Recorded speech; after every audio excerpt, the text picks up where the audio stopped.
to the Cult of Domesticity podcast, a podcast about history, true crime, and whatever life brings us. I'm Courtney, and every week I am joined by another fascinating person.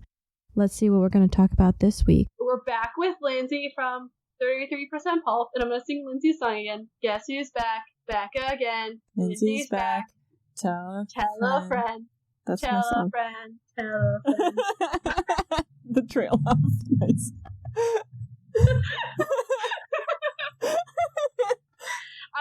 You know what I'm gonna do? I'm gonna put that on Patreon for people, so if they like it, or their name is Lindsay. Yeah, their name is Lindsay. They like it.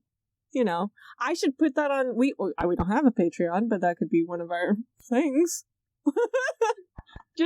It's just me. I'll just caw into the mic several times. That could be your text tone. That's like the background music. Like that's the techno version with it. Edit it in. That's awesome. And I wonder why I'm single. Well, I thought it was a great idea, and I'm also single, so I guess that doesn't add much to the conversation. Could be a reason, actually. We're just too much fun, and no one gets it. Yes, Lindsay from 33% of the Pulp. With the great Pulpies. I love the Pulpies. I do too. They're kind of fun. Yeah. Which covers 33% of Pulp novels, which I love this season. You had the Hulk on there, and I was like, and then you recapped Avengers Endgame, so I didn't have to go see it, because I haven't seen... We covered that, like, shot by shot. I was like, well, I haven't seen a Marvel movie since Thor Ragnarok, so I'm good now. Yep. You don't need 3 hours versus, an hour with us, save your money. It was great. It was funny. I learned a lot because, like I said, I have not seen a Marvel movie. Even though they're on Netflix now, I just always am like, it's really intense, and I've probably read about murder at some point that day, so no. I'm going to watch Below Deck, Mediterranean now, so... Or Nailed It. Oh my god, I love Nailed It. Please start I want to be on Nailed It so bad. I think it would be fun. I think it would be hilarious. I would definitely watch it if you were on it. There it is. I'll wear... Oh, there we go. Nailed It, people. Wear a t-shirt. You gotta get Courtney on.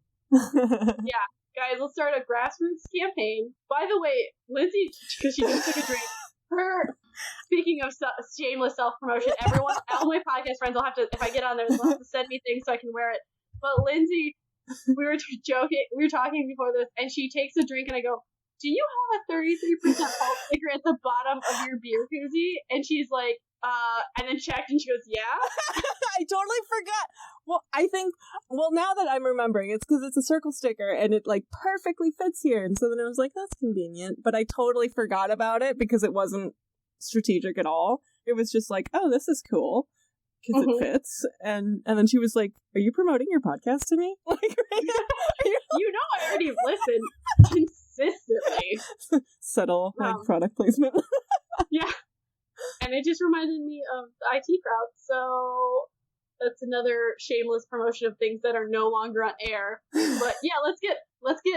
Oh my god, Lindsay and I should be on Nailed It together. That would be fun. I think they probably film in California, so I could come visit you. That would be fun.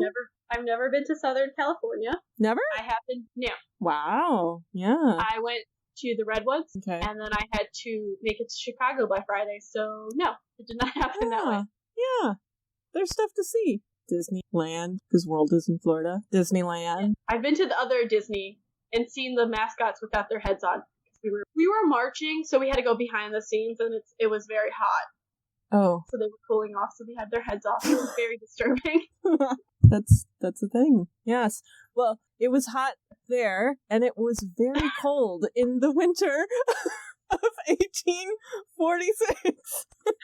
By the way, this is how, when we were talking, she was like, oh, we probably should start, because it's so humid there. Well, let's go to the cold. These are my transitions. So good. Speaking of weather, let's talk. Have you heard about the weather? Let's talk about cold weather. Lindsay, what are you going to tell us about? Well, I am going to tell you about, I'm going to just keep on with my theme. I was on maybe a year or so ago, less than. No. What? No, you did the Donner Party. Yeah, the No Good, Very Bad Shortcut, which was paired with the Oh Larry Singleton episode. Oh, yeah. And that was great. And in that episode of about the Donner Party, I kind of spoke about these white people going from, like, I think it was Illinois to California in the mid 1840s. They were trying to manifest their destiny, got stuck in some terrible weather, tried to eat their native guides. Ended with accidental cannibalism. And so we were trying to figure out what I was going to do this time, and the suggestion with the... I think we're 40 episodes apart. 40 episodes, which would mean... Yeah, like a week. Or a week. We don't do math. Let's keep up that theme. We're not a math podcast. If you came here for good math, you're not getting... There's a percentage in my podcast number. It's a joke. It's a joke. The numbers are a joke. Yeah, because you're 36 and 37. I think you're 76 and 77. Wow, like, exactly. Exactly. Yeah, wait, I can double check it right there. Yeah, 76 and 77. Wow, that's cool. That's cool. That's not planned. Well, I hope to be back. We'll keep cutting it down. You'll come back on 30 episodes. Okay. Yeah, because that would be 40. 20 episodes. Math. And then we'll just have to stop at 10, and then we'll go back out. Okay. Okay. We have to hope that there's more cannibal stories out there because, so this particular story, I was like, I don't know what to do. Maybe we'll do the Iran Contra thing. And I started looking at that and I was like, oh my God, I don't think I can say things about this. I don't know. So then I was like, I could do the Titanic, or I could do this story that I saw on TV. And it didn't even hit me until much later that this story is actually quite reminiscent of the Donner Party, because it is also set in the mid 1840s in a terrible winter with white people trying to go west, just trying to manifest their destiny, and they ended up probably eating each other. So that was an accident, but that is. So am I just labeling this the Donner Party Part 2? This is the Franklin expedition that I had never heard of until I saw The Terror, which was an AMC show from a couple years ago, which had Kieran Hines as John Franklin, for whom the expedition is named. Saran Hines? Is that how you say his name? I think it's Saran or Saran. It's Irish. Yeah.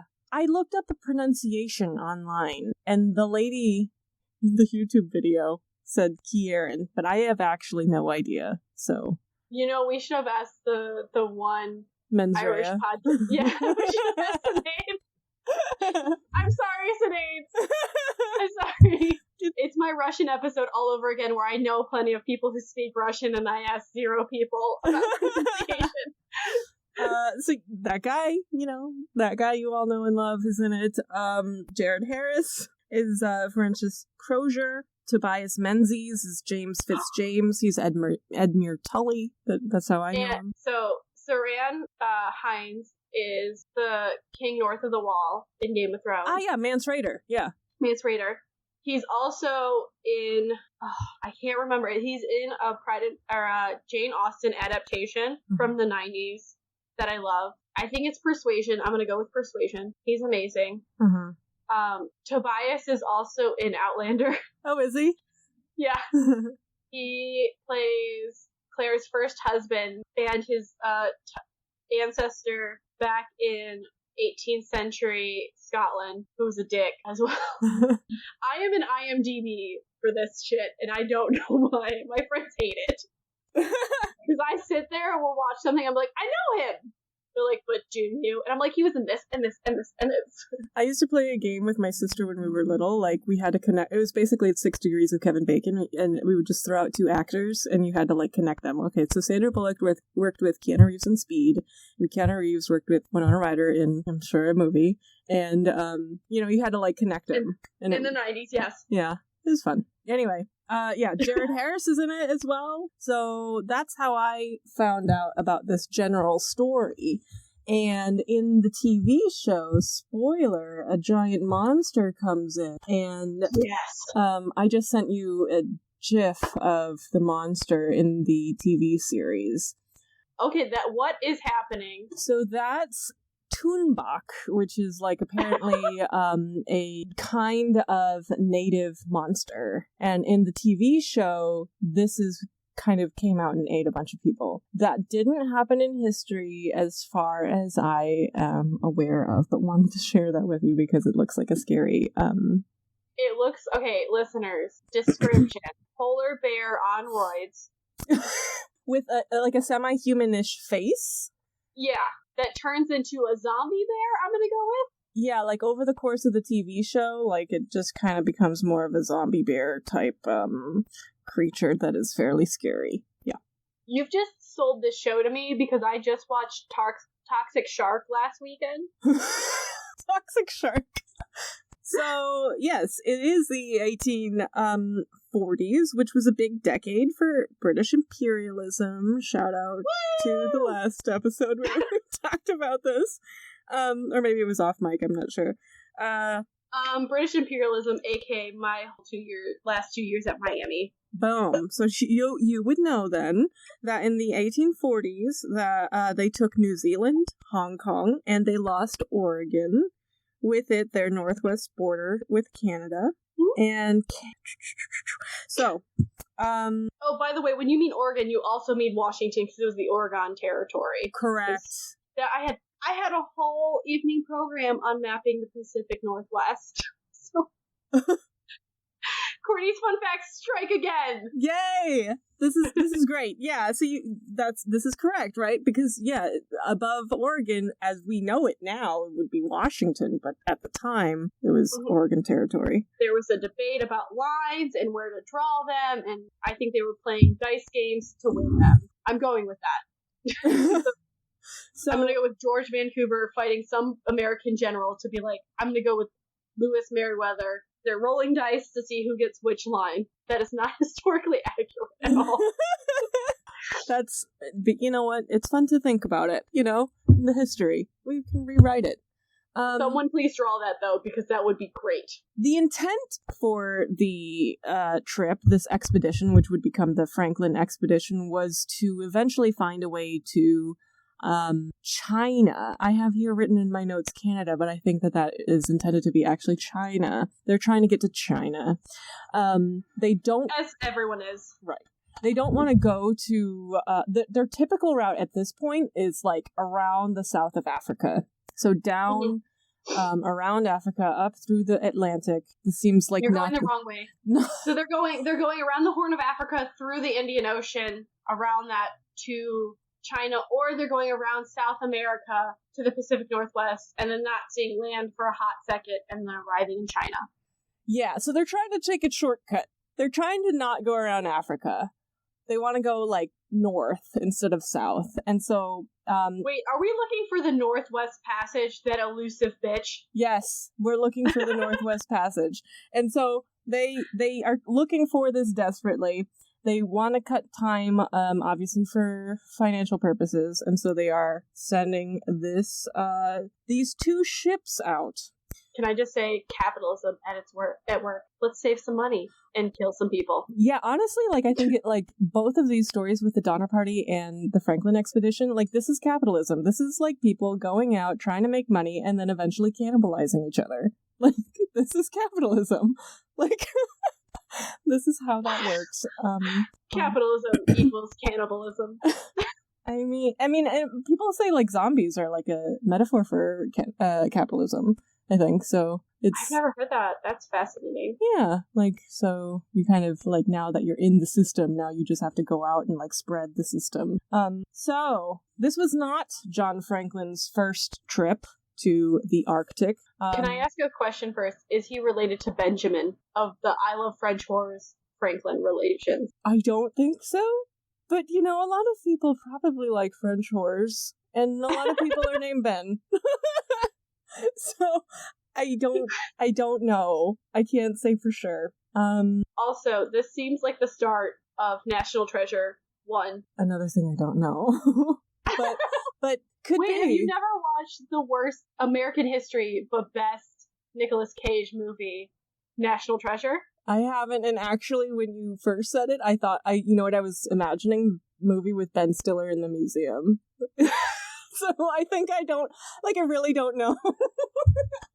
Okay, listeners, please comment on whatever social media platform you like if you would like to have a watch party with Lindsay and I to watch National Treasure.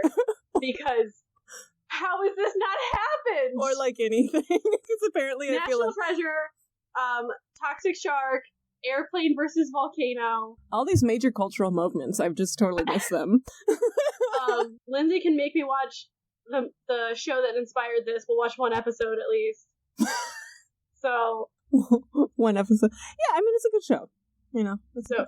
So please comment and if you want this. I would do it if enough people wanted. Like, what would be enough people? Let's say 50. Let's go with 50. Minimum of 50. Oh, I was gonna go like 5. Okay.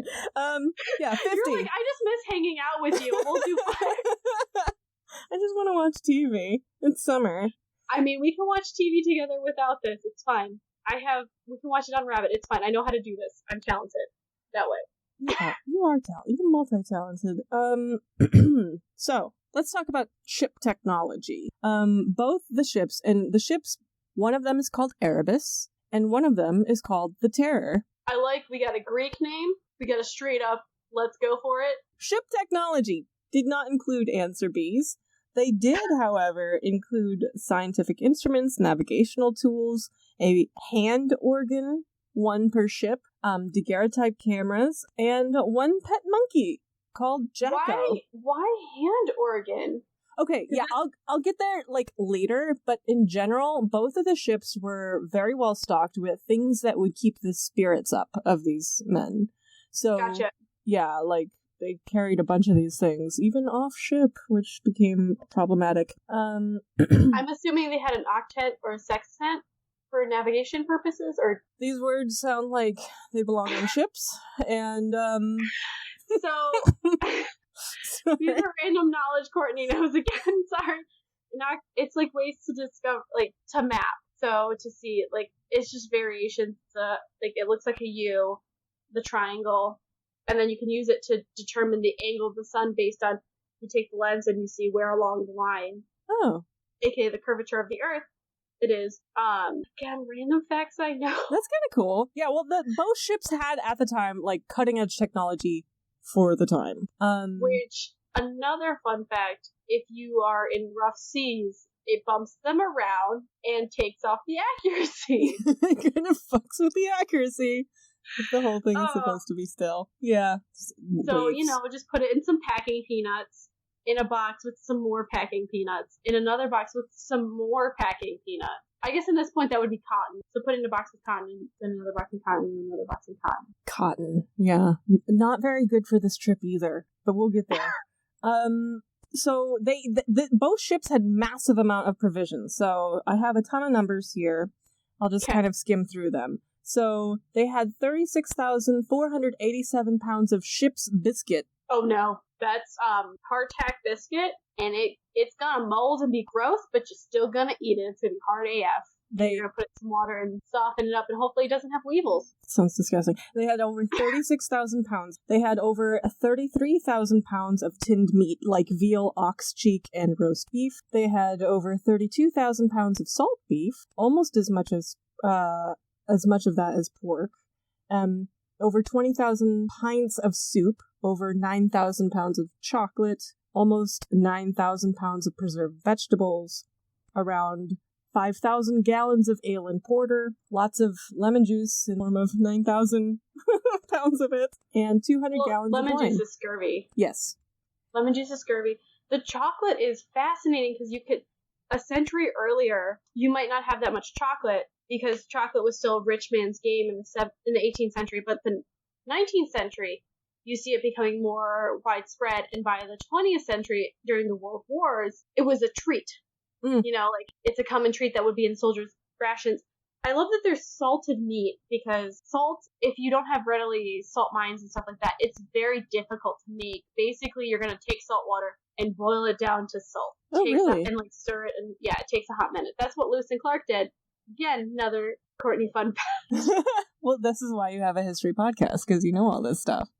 I've been in random jobs where I have to know random things to answer people's questions. Well, the food wasn't basic either. They had 200 pounds of pepper, 170 pounds of cranberries, and a half ton of mustard. They had That's a lot of mustard. That's a lot of they don't like ketchup. They like mustard though. They had about almost 24,000 pounds of sugar, 2,400 pounds of tea. They're British. And guess what? they had all that, thousands of things, yeah, for about 130 people total. They had 23 bottles of medicine.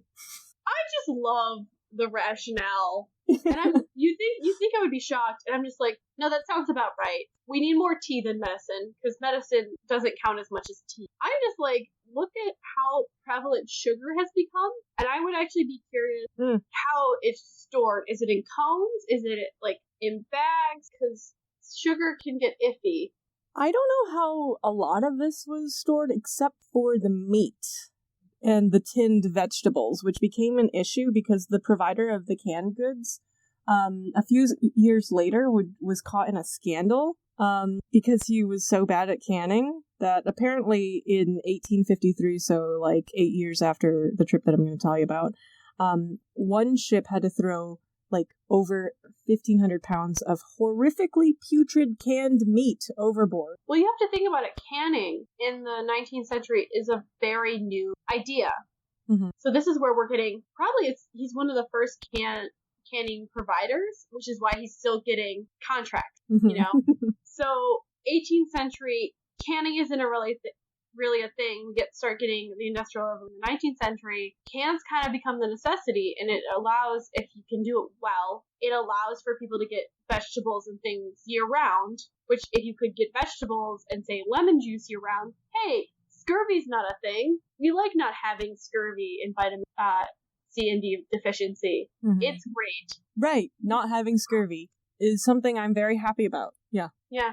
It's great that we don't really have a scurvy problem anymore. Except they don't know, but they do know that, like, with the stored lemon juice, like, the vitamin C aspects will oxidize or decrease in some way. And so they had this vitamin C in the form of lemon juice, but they also didn't know that it would slowly degrade over time. The ship also had mahogany writing desks, a ton of school supplies for the men, and all of this was intended to last them 3 years comfortably. But if they were careful, it could last them like 5 years. It was the idea. You know, the whole ship smelled of rich, deep mahogany. Until they all died. I just always love their planning. They're like, so if you're like, just generally 3 years, but if you're good, 5 years, and you're just like, y'all have never been on a ship who planned this shit, right? I always love, anytime you read the accounts, they're always like, yeah, they said, like, if they're upper class accounts, they're like, they should last us, and then the stuff they're eating, you're like, you're eating too much. This isn't gonna last you, and the people below deck are like eating just their standard ration, and of course you're gonna cut below deck before you cut the higher ups. Right. In the TV show, they always had like really nice meals and stuff, the captains and such. Well, until they didn't, but until they didn't. In terms of clothing, the crewmen had wool coats, there we go, leather boots, and wool mitts. They also had snow goggles, which seemed good for going into the Arctic. Can I just say, at least they have leather boots. You can eat those. This is true, and this is what John Franklin was known for, kind of. The guy who ate his boots. John Franklin was born in Spilsby, a village in the English county of Lincolnshire in 1786. His first trip to the Arctic was spring of 1818, where he commanded a ship called the Trent, but was stopped by violent storms and pack ice. Despite that failure, Franklin was appointed to lead an overland expedition to explore subarctic Canada in 1819, but disaster would strike quickly. The party failed to return to their base camp before cold weather set in, their canoes fell apart, and they ran out of food. Also, someone allegedly killed and ate several men This is a thing. Franklin It's not that uncommon. I don't know why people are so angry. eating people? Yeah. I mean, but like, yeah, certainly. I mean, yeah, it is a little bit. In sea navigation, it's more common than they'd like to admit.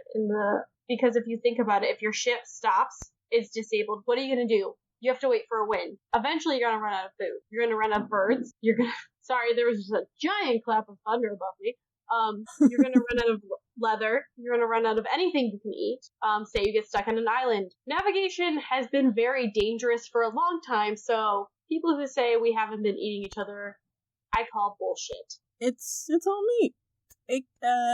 It's long pig. It's fine. Franklin was not among the people who ate the other men, or at least he didn't say this out loud, because when he got back to England after his 3-year calamity, he was hailed as a hero, as, quote, the man who ate his boots, end quote. And so this is like now a heroic thing. To eat your boots? Yeah. Because I think there's so much chemical treatment, you should not eat your boots. Don't, dear listener, don't eat your boots. It's just this guy from a long time ago. This is going to add to our weekly reminder. Don't murder people, and now don't eat your boots. Don't do it. Don't do it. It's not a good idea. By 1845, he was a decorated naval officer and experienced explorer, but was also 59 years old and out of shape. And so a lot of the people who were like... He's old now. For that time, he's old. For the time? Yeah. For the time. The smog in the factories ain't got him. He's still kicking. He's still well. They didn't want to send him, though, but it's just the people that they chose first, which were a guy named Ross and William Perry. They didn't want to go. You know these names? Yeah. Well, Edmund Perry fought in the War of 1812. Great Lakes Brewery has a beer named after him. It's very delicious. It's a Cleveland brewery. They like to name beers after things. As of when this comes out, we'll have gotten Burning River for the Cuyahoga River catching on fire, and Elliot Ness. So I don't remember ending that episode, but yeah. And if I ever cover Edmund Perry, yeah. Okay. So it's a seaworthy family. Let's put it that way. If it's the same Perry. And the Ross family, I couldn't figure out which Ross it was. I know that there's a John and a James, and both are in the story, but I don't know which one is the father and which one's the son. But you know, if the British Navy's asking you to do something, you're a determined person. You've proven your weight at this point, because unlike the British Army, the British Navy was like, yeah, nepotism ain't working so well. Mm-hmm. Like, we need competent men doing this. So they were less nepotistic. Nepotistic, yeah. Nepotistic, yeah. They were less nepotistic than the Army, who was, I mean, if you're on the bottom of that totem pole, it ain't great, but the top is a little better. You get less weevils. And your Seabiscuit or whatever thing. It's a horse, but anyway. Yes, so they declined, and Franklin, he was really wanting to go, and it's just they were like, you're a little bit old, but okay, our guys don't want this to happen, and so, okay, you can go. So, before he left, John Ross, the dad, agreed to go look for Franklin, and he was the only person to do so if he wasn't heard from by 1847. So he had a 2-year kind of window before anyone would go look for him. I love the security nets below this. They're like, because I mean, didn't the Donner Party kind of have the same thing? They're like, if we don't hear that you've gotten through by this point, we'll send someone back. And you're just like, it's a really long time. Yeah, it's always like 6 months to a year if we don't hear from you. And you're like, we could get in danger tomorrow and die, and you would never know. Yeah. Because what did I just find? They found off of Canada the remains of, I think, a ship that had Irish potato famine people. And you're just like, what? Yeah. How do we not find them sooner? And I'm like, oh, wait, right. The technology is finally catching up. And probably they were offshore, so far offshore, and global warming. Yep, so, exactly. The ships, well, that we'll come back to that. Yeah. Sorry, I'm so on top of ships. You are on top of your ship. It's true. Franklin commanded the flagship Erebus, and the commander was James Fitzjames, and on the Terror, Right, it's kind of a sad name. It was a thing in the show. I don't know how accurate it is, but like James Fitzjames was like, I don't even know my name. They just said James Fitzjames, and he came from nothing. I don't know how accurate that is. In fact, I think that's fiction. But they were probably named after your father. Yeah. So it could be a family name. On the Terror, Captain Francis Crozier would be the captain. So the expedition left with 129 men and would never return. Dun, dun, dun. Bum, bum, bum. Early into the hedgehog comes in. Early into the trip, Franklin told his men that they would expect to be out for about 4 to 5 years. So, even though they had food to live comfortably for 3, they would be at least out for 4, is what they told the men. There's some islands involvement. And then there's nothingness. Islands and then nothingness, which is about, that would be the name of the episodes. Islands and then nothingness. Okay, wait, I got it. Okay, so it's the Donner Party Part 2, Islands and Nothingness. We're just gonna do every one of yours. Another bad shortcut. The Franklin Party. You thought the first shortcut was bad. We got another one. The really, really bad shortcut. The even worse shortcut. The shortcut to death. The shortcut and the furious. Just do the Fast and Furious method. The faster and the furiouser. The faster and the more cannibalistic. More long pig. The first winter, which spanned from 45 to 46, went according to plan. They were locked in by ice around Beachy Island, which you can see is like the second dot. And all but 3 crewmen camped there during the winter. Well, what happened to the other 3? They died. They were buried in little graves on the island and were found in 1850, excavated in the early 1980s. And what's kind of cool about them dying is that the cold basically preserved the bodies for over a century. So when you look at the pictures now, and I'll show you them in a minute, they look like not like corpses from the mid-1800s. They look like not like, I mean, they look kind of, it's really weird. It's creepy as fuck because their eyes are still open. Is it like, there's the people they find in bogs, and then they've also found people, like, in Central America and South America and Europe that are still perfectly preserved? Or what is the big thing going around? They found a direwolf's head recently? What? Did you not see that? Fake thing. I thought that was a Game of Thrones thing. The direwolf? No, direwolves are real. You need to go on the Facebook group. Self-plugging away. I share lots of fun things like that. So not just true crime, but history discovered. Like the direwolf's head, which creeps me the fuck out. Well, I can show you this one now, which is... I'm going to show you the next one in a minute, but this one is like the reconstruction that like someone did of their faces, which I thought was kind of cool. But yeah, their eyes were fucking open. Like fucking close their eyes. Put the coins on the eyes for the river Styx. Come on. Like, okay, gentlemen. Yeah, very nice. They look very nice. They look like a little gothic, a la 30 or they look like Frankopod. They could be like in an emo band. Yeah. Yeah. I mean, who doesn't love emo? Says the girl listening to a CD from her high school days. Dashboard Confessional. Oh my god! Was that it? Did I call it? I mean, it's Dashboard Confessional, The Fray, Panic at the Disco, and Fall Out Boy. The bodies were so perfectly preserved that, like, later in the 80s, they were able to run some tests. And they found out that all 3 bodies had high levels of lead, which could have come from improper canning that led to a neurological impairment. But more recent research suggests that it wasn't just bad canning practices, but more likely a combination of exposure, starvation, scurvy, tuberculosis, Addison's disease, and zinc deficiency. Probably did it. Sounds like enough to do someone in.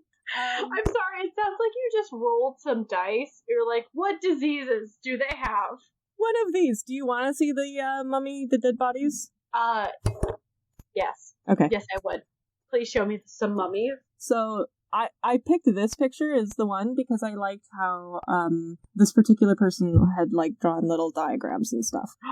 Ooh! Oh, they have each person. Mm-hmm. Okay, listeners, John Torrington has, like, you know what you picture when someone has their wisdom teeth out in old Victorian pictures? He has one of those around his head, but he still has a full, like, you can see, oh my god, I'm gonna have to include these. Hopefully Facebook doesn't block them in the show notes / pictures. But, like, you can see everything, and they're, like, talking about different eye colors and blonde hair. God, this is... Aren't they crazily preserved? I mean, because his Parnell's shirt, like, their shirts are preserved. Like, that's the crazy thing, because cloth is the first thing to go. You can still see the color of the hair, the beard. Oh my god, it's like they were preserved at Everest. I wonder, are they in danger? Like, did they remove them, or are they in danger, like the Everest dead now? I think that they found them and then removed them. I think that they removed them.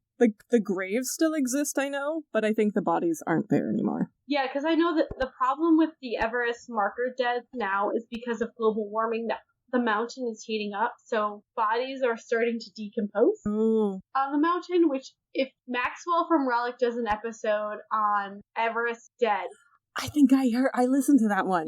Yeah. And they're used as markers, but the problem is, well, first of all, right now, as we're recording, the problem is there's so many people going up there that there's a line to the top, which is problematic because you only have so much oxygen because you're so high. Oh, second cat. Hello, second cat. He's eating paper. Yeah, those are my students' papers. It's fine. My cat and the dog. And then they're markers to people of, like, how far to go. So that's my only concern. But no one's going up to the Arctic to be like, I'm going to climb this mountain, like Everest. Yeah, it's. I don't know where the bodies are anymore, but they were very well preserved in the cold, just like probably the bodies in Everest were that he described, because that was terrifying, just hearing his description. They have ways, because there's a couple of bodies that they've preserved that they've found, and, like, that there's curses involved.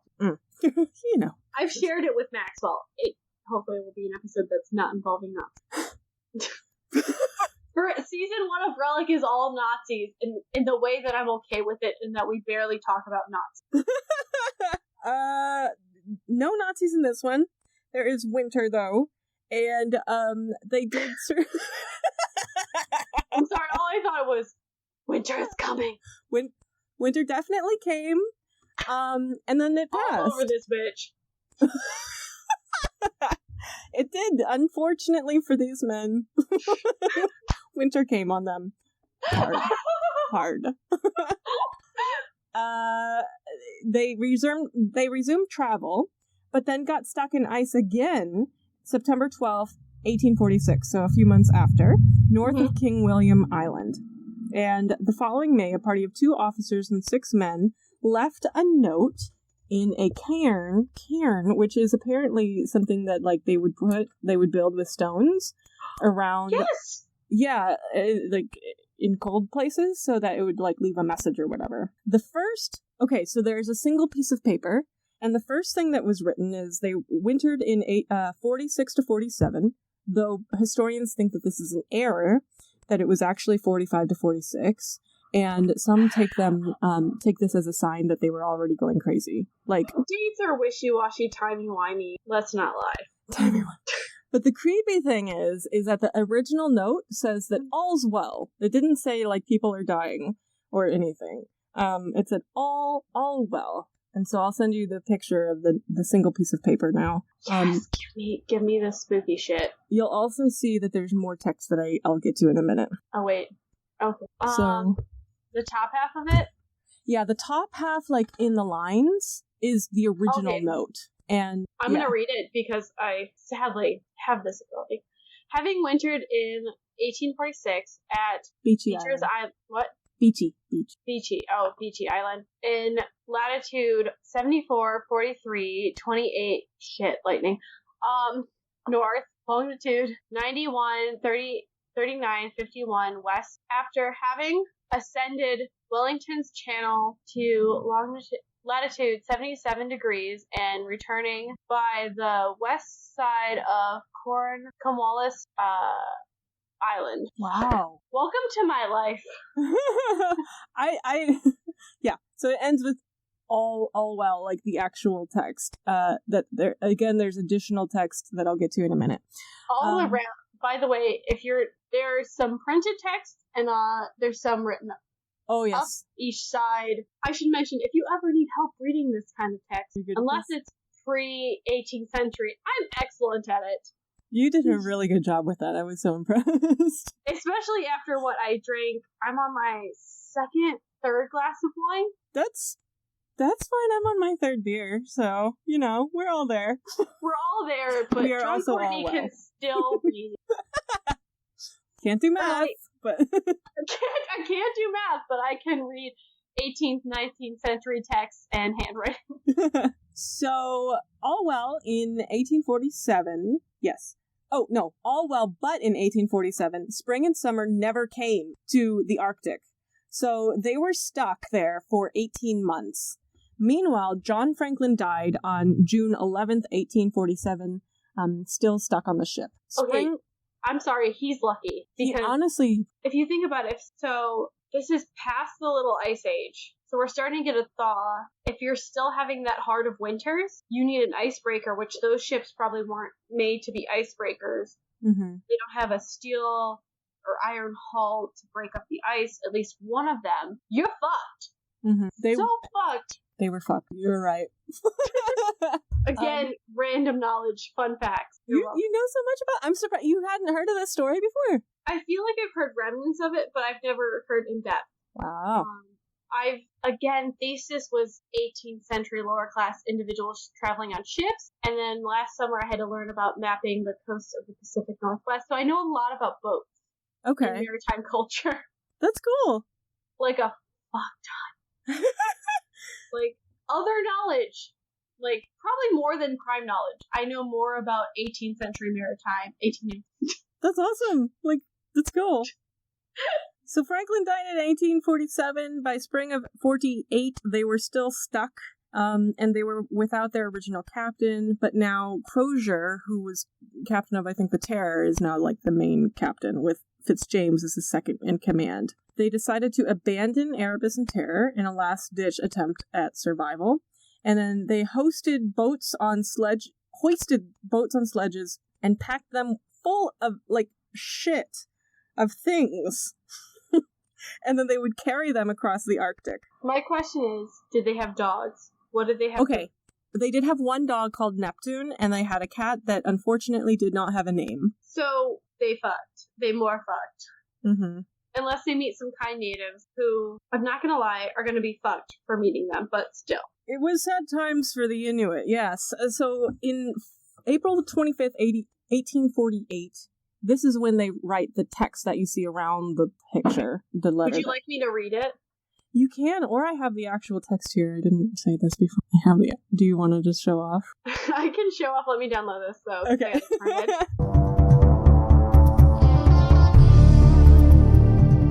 Party consisting of 2 officers and 6 men left ships on Monday, 24th May, 1861. There's a 3 there, though, too, so who knows? And they have the officer signing it. I guess they go clockwise. So we're going to turn left. Been built by S.U.D. Swanneys Froth in 1831 when it had been deposited by the late commander, something starting with a G, in scribble, 1847. Mm-hmm. Are you just checking my reading on this? If I'm wrong, let me know. Sir James R. something has not something been found, and no paper has been something starting with an H-A-N. We're going into there's no common spelling to this position, which is that in which Sir J.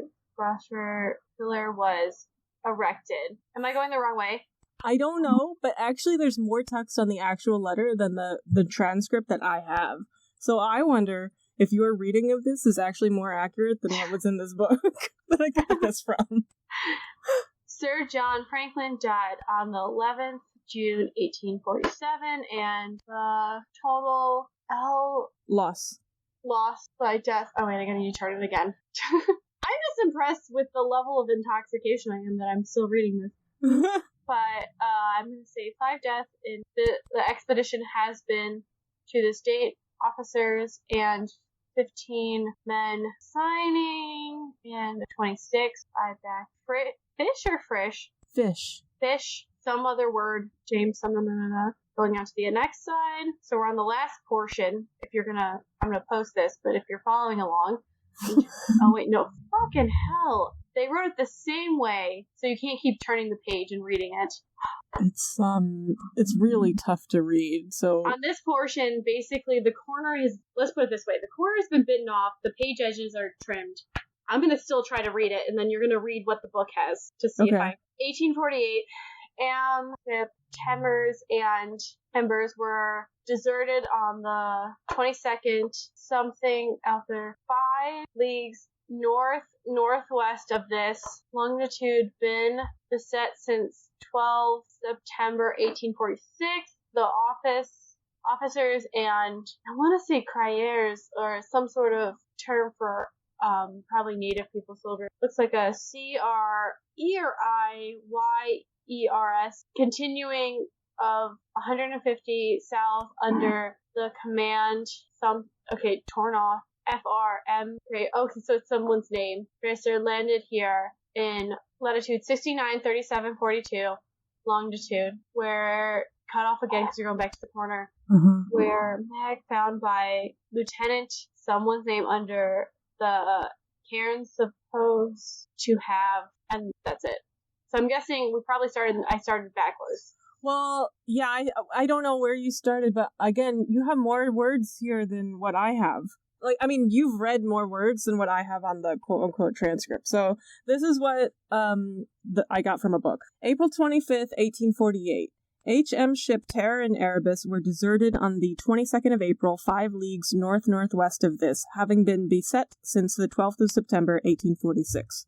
The officers and crews, consisting of 105 souls, under the command of Captain F.R.M. Crozier, landed here at latitude 69, 37, 42 north, longitude 98, 41.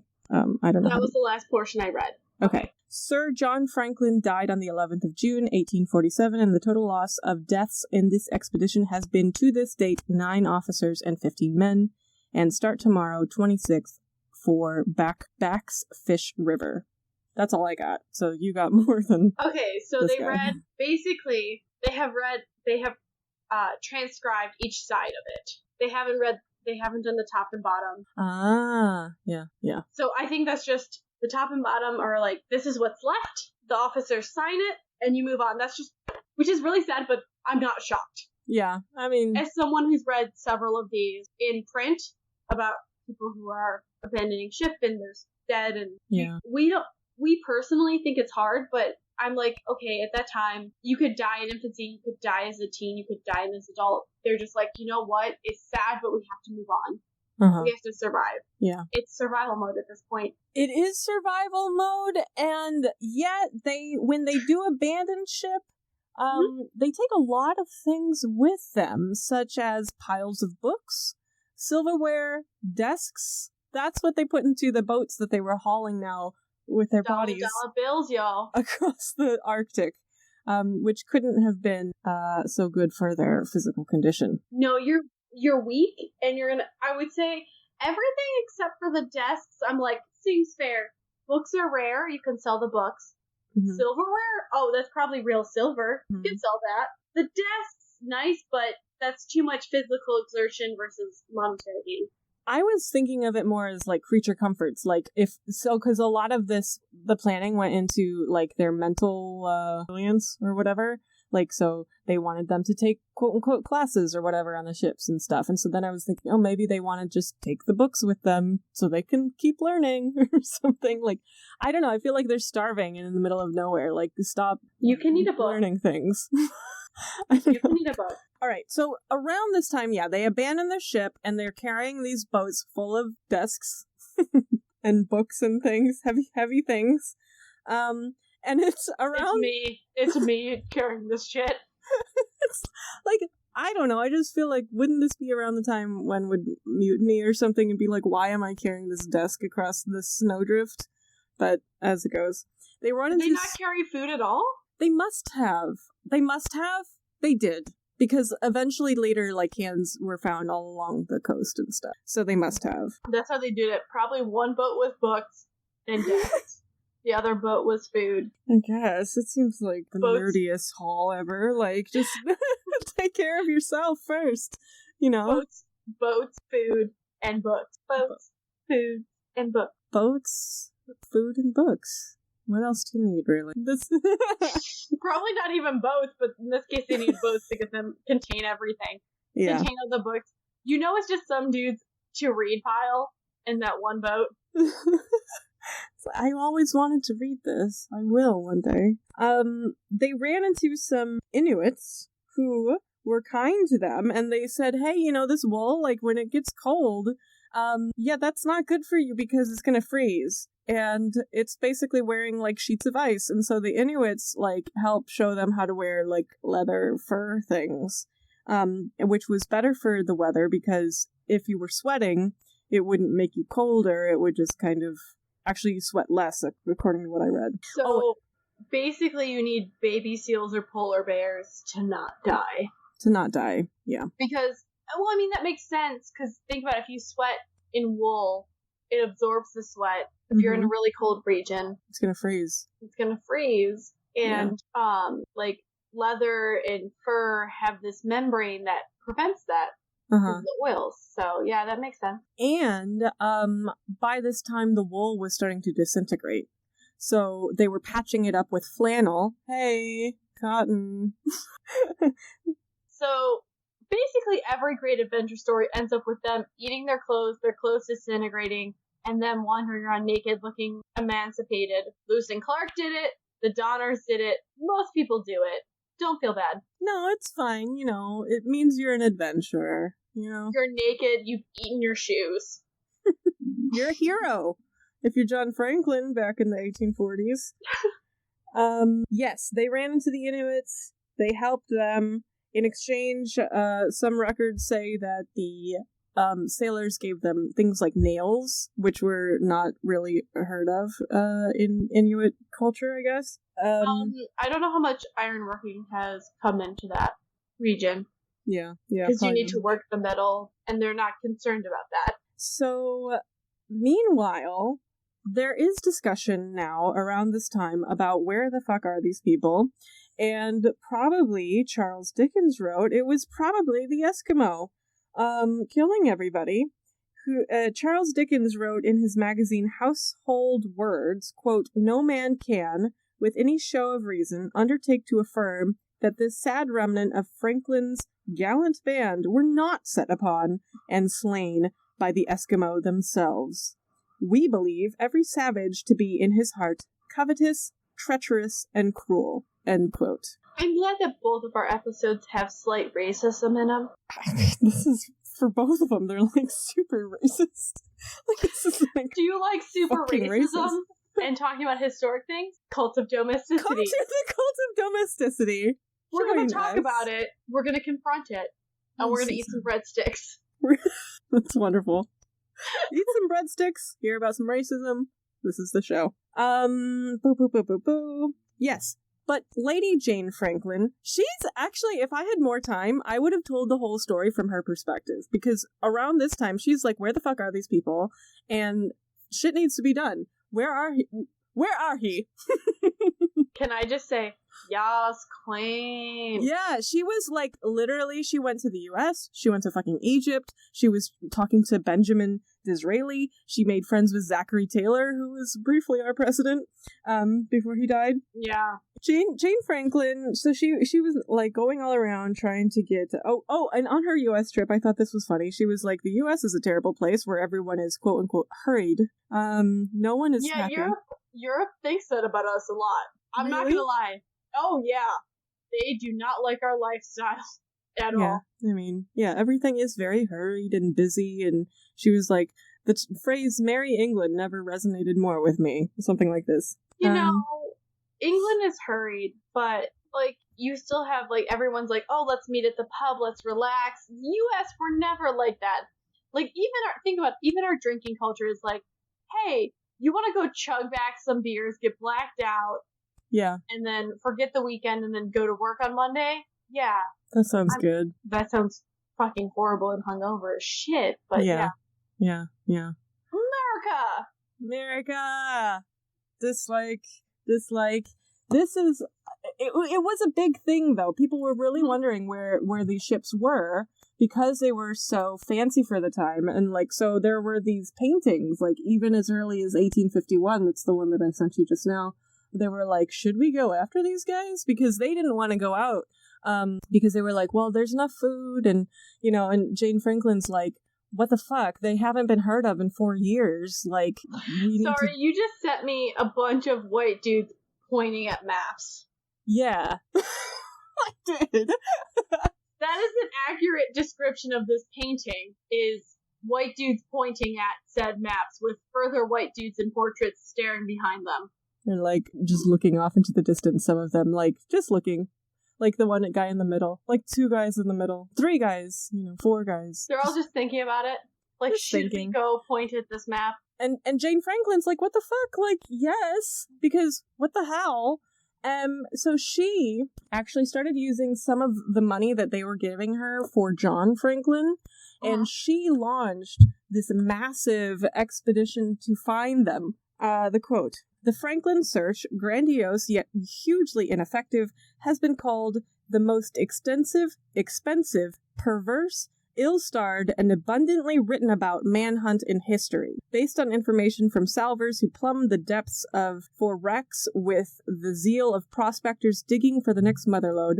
UNESCO estimates that there are more than 3 million shipwrecks lying at the bottom of the Earth's rivers, lakes, and oceans. Some are more than 1,000 years old. None have spawned so many search expeditions spanning so many generations, or fueled as much historical debate and political intrigue as Erebus and Terror." So, like, they were looking for these fucking boats for forever.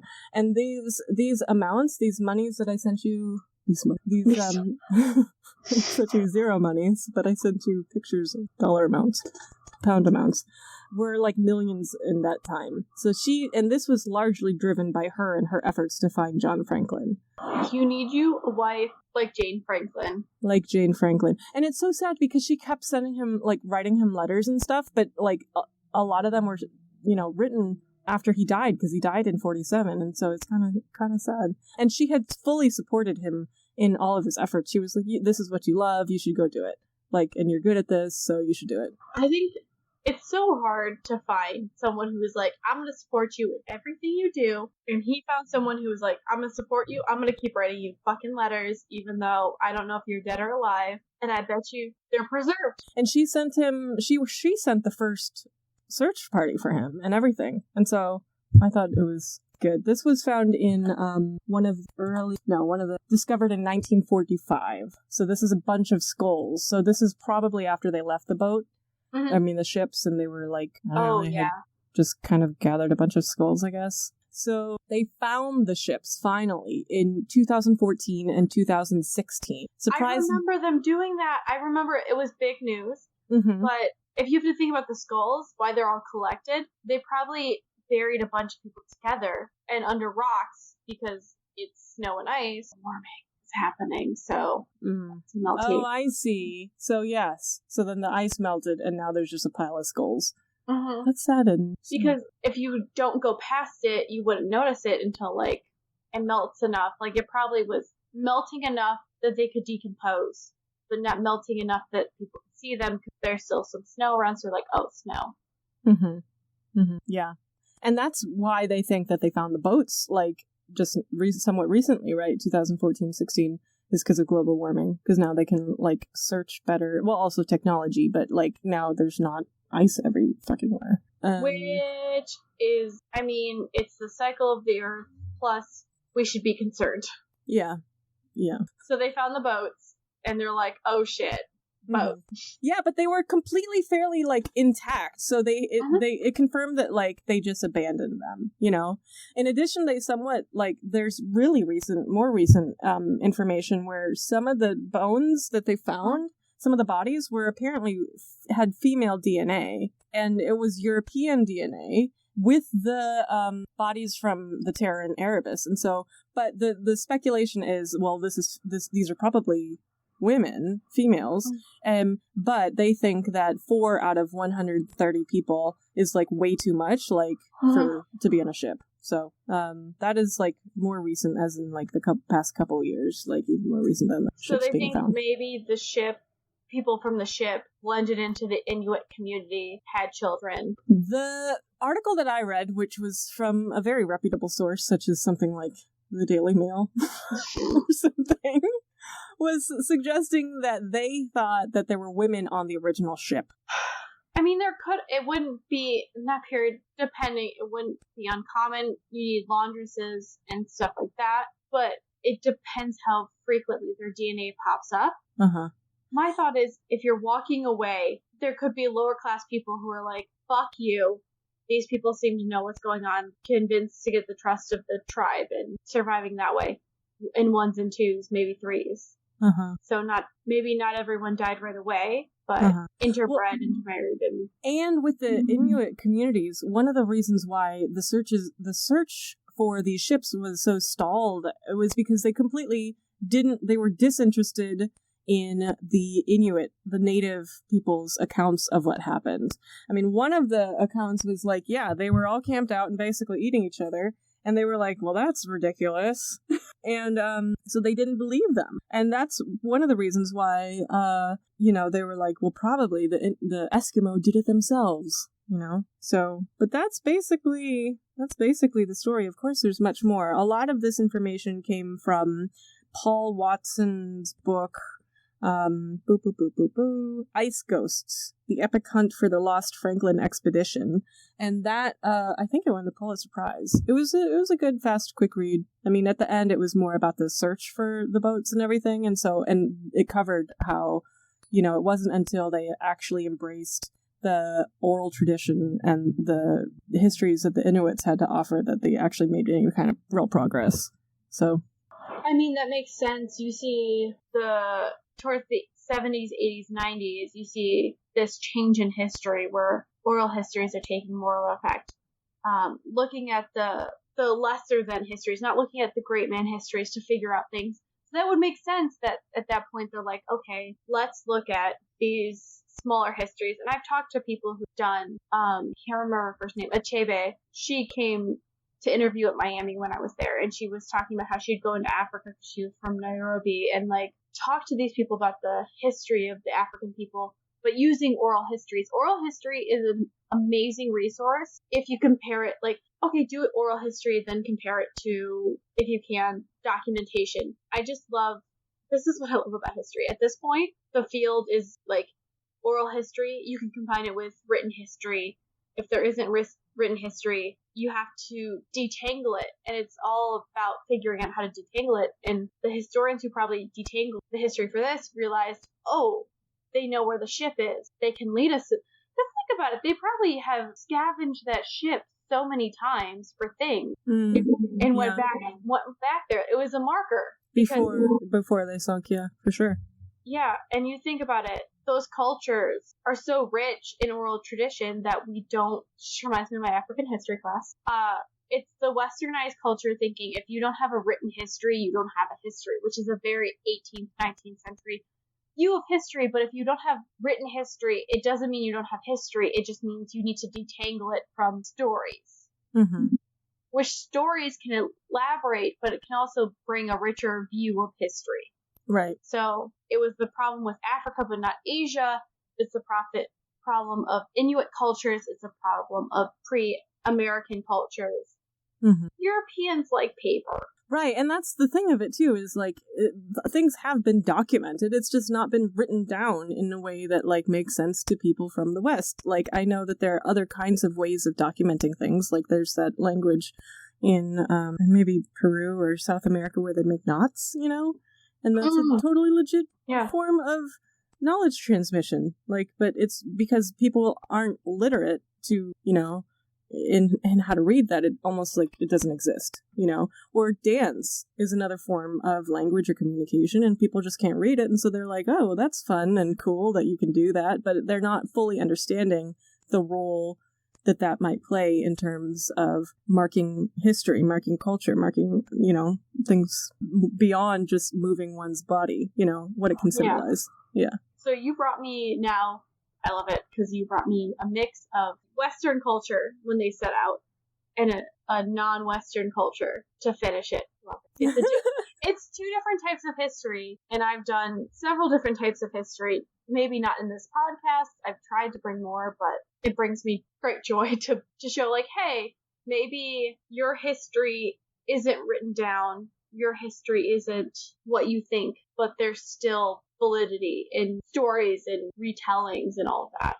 Yeah. And it doesn't, like, these minor stories are not minor stories, but like, one of my friends, her term is like minor temporalities. But it's like they don't disqualify or disprove in some way the larger narrative, but it just fleshes it out more, and it shows different interpretations of the same event. It's not like it doesn't challenge in the same way that like one might think it might. It doesn't change all of one's history because including another version, doesn't dismantle your sense of self, or shouldn't. Because these native stories, they always thought like, oh, this is the story of it, and they're like, no, we have these stories of it. And when people finally listened, they're like, oh, you know exactly what happened to these people. They got stuck, they started cannibalizing themselves. Probably some people had broken off and gone to the villages and told the stories. How else do you get these stories?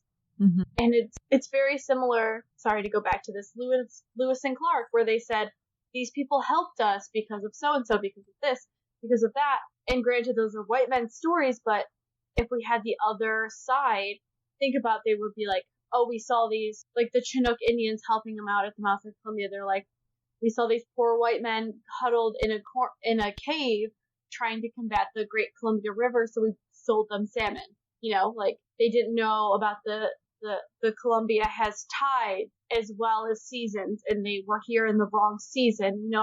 It's all these things that could fill it out more. And really, without the Inuit stories, we would never have found, we would have to rely on solely probably satellite data to find these ships. And even then we wouldn't get the complete story. But hearing from the people, you get, oh, they were starving, they ate each other, some people escaped, they came, and they had to have interbred with the people.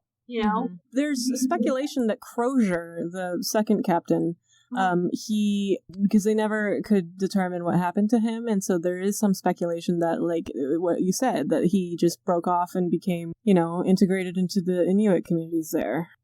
It's not surprising. It's happened who knows how many times before, and you know what it does? It stimulates that gene pool. It diversifies and stimulates it in a different way. That's why they say Africa has the most unique gene pool, because think about how many times, so say people migrate, well, you have Asian people coming back to Africa, you have Europeans coming back to Africa, so it's just changing up that gene pool. So he brought diversity in, and probably the only way he could survive was marriage. If you think about it, anytime you hear any stories of people coming into non-European, or even just because I started rewatching the show Vikings, they bring in Rollo has to marry a French princess to be accepted. It's how you gain acceptance. You show your stake by marriage. You say, I'm going to breed children with this, I'm going to confirm. And that's probably what happened. Probably not with, like, think about it. If you escaped early enough, you could have been okay and, like, fit in. So. Totally. Random knowledge facts. Yeah, no. I mean, you know a lot about this, so it makes sense that you would have random knowledge facts. So, do you want to tell us where we can find you before we have Linzi's back?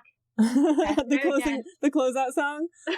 Yeah, I am on 33% Pulp. It's a podcast about books. You can find us on any podcast player, podcatcher. I'm on Twitter at 33_Pulp and on Instagram at 33Pulp. Yes. You should definitely check it out for at least the killer crabs. Tell a friend. We'll catch you next. I don't know who's coming up, so tune in to check out and see what we're going to talk about, who we're going to talk about, and what topics, because I don't know. Linzi, how exciting. I know, it's so exciting. I don't know, but I hope in the near future I can talk more about missing people and cannibals, because that's fun. I'm always game. Hey, bye! Bye. Are you ready? You bet I am. Someone light the candle. Turn out the lights. Bloody Mary. Bloody Mary. I'm just kidding. We're totally not doing this.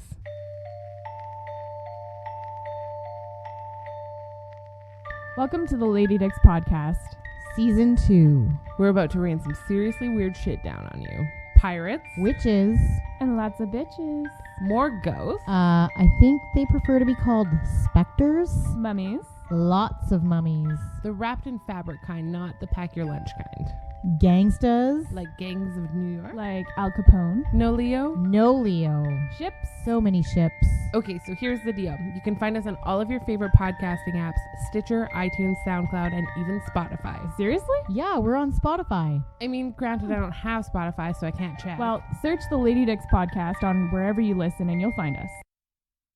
Hey Lindsay, are you ever curious about those old books with weird covers in the bargain bins? Oh my god, yes. Hey Daniel, would you be in a book club where no one reads the whole book? Funny you ask, 'cause that's our show, 33% Pulp. You, I, and a guest host each read a different third of a pulp novel and then recap the whole thing together. We start with context, the author, genre, themes, and so on. By the end of the third episode, you'll have heard the main plot, our commentary, and confusion. And sometimes we have companion episodes with related content from beyond the book with other podcasts. We're 33% Pulp and 100% hopeful you'll join us. Bye! Cult of Domesticity. We're available on all podcatchers. Remember to rate, review, subscribe to help spread the word, or just force other people to listen to it. Our Facebook and Twitter are at Domestic Podcast, and our Instagram is at the Cult of Domesticity. We also have podcast merch at Threadless. As well, if you want to support us financially or show some appreciation, we have a PayPal tip jar and a Patreon, which has some pretty great perks. Any topic suggestions, feel free to email us at domesticpodcast@gmail.com. Remember to stay domestic and cult-free.